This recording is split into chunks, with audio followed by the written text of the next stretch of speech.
dictators of the world, that doesn't seem like a very plausible or sustainable alternative to Anglo-American domination. Right.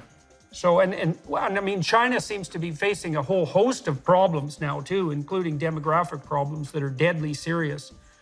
Right. Well, you know, Jordan, this Anglo-American order is 300 years old, and a lot of people have tried to shake it over the centuries.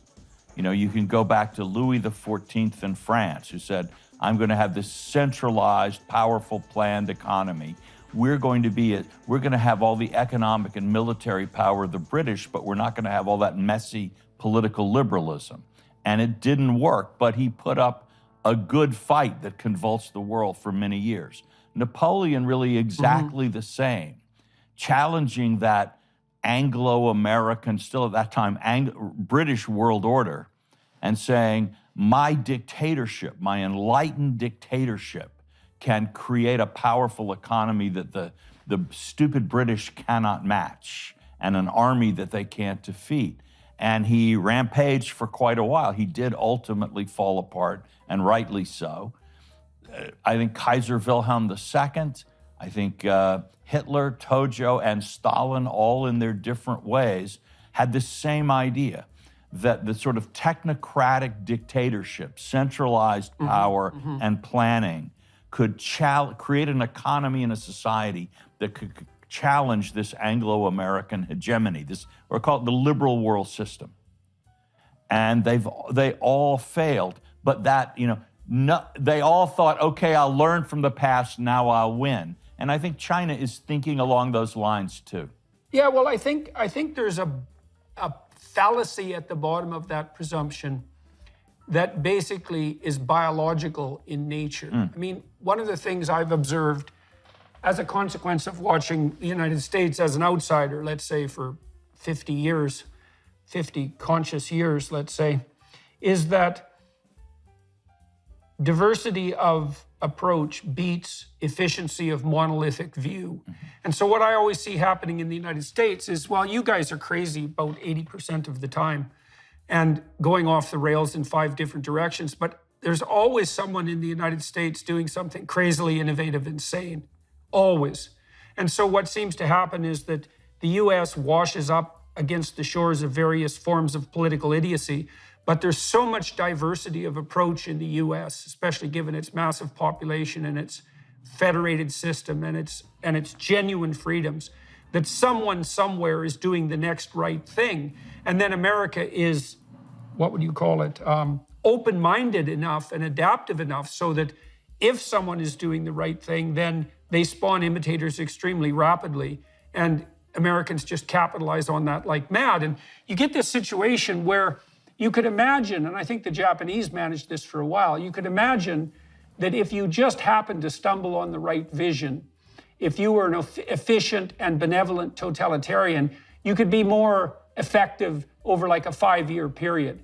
But you're going to have a hell of a time with power transitions. That's a deadly problem. And then if the world shifts on you that's not in a way that isn't commensurate with your ideological vision, then you have no alternative approaches to rely on. And my observation has been that just scuttles all these countries that try to compete with this distributed and creative, free Anglo-American ethos. And I do think there's a biological reason for that, is that, you know, one of the ways that biological systems compute adaptation is by producing a very large variety of mutations, right, of variant offspring. And most of those offspring perish.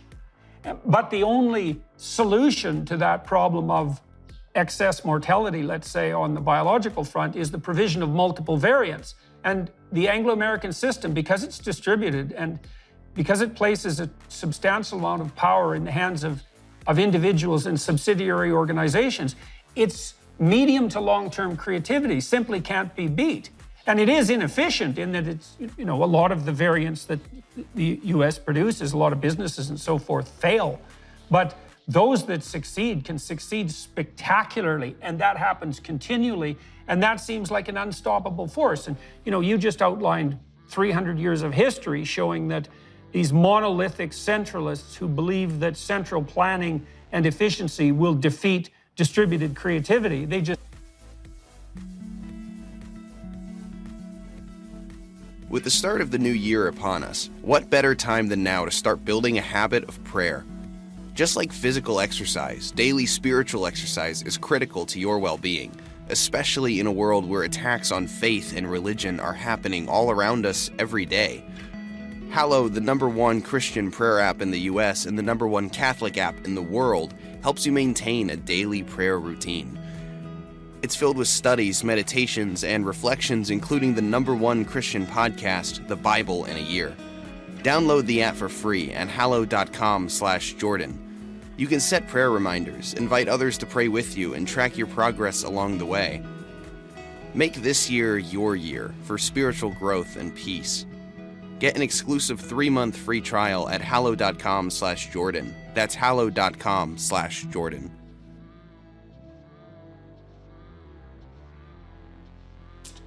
They're just wrong one after the other. You'd think eventually we'd learn that that was just wrong, and maybe we have to some degree. Yeah, well, I think the circle is spreading of countries or cultures and individuals who do see this advantage. But as a student of history rather than biology or psychology, what I see is that we keep having these wars. And so, I can say, I actually do believe the Chinese system, the Russian system in its own way, the Iranian system certainly cannot really continue as they wish and will fail in the competition. I look at the devastation that we've seen, the Napoleonic Wars, the World Wars.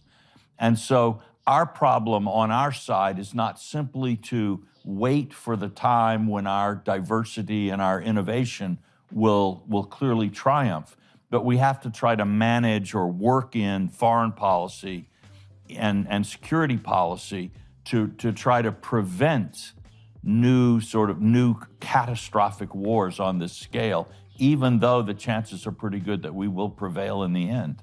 Right. Well, it looks to me right now on the Chinese front, I mean, they're experiencing a level of domestic unrest that for China appears to be somewhat unprecedented. And it seems to me that it's perhaps clearly in the interest of the Chinese authorities to do something like saber rattle extremely hard over Taiwan to divert their populace's attention from their domestic failures. And so that strikes me as maybe I'm being pessimistic about it, although obviously lots of people are concerned about China and Taiwan. I mean, Xi seems to be attempting to consolidate power in the same manner as people like Mao. He's turned out to be a real totalitarian dictator rather than someone who's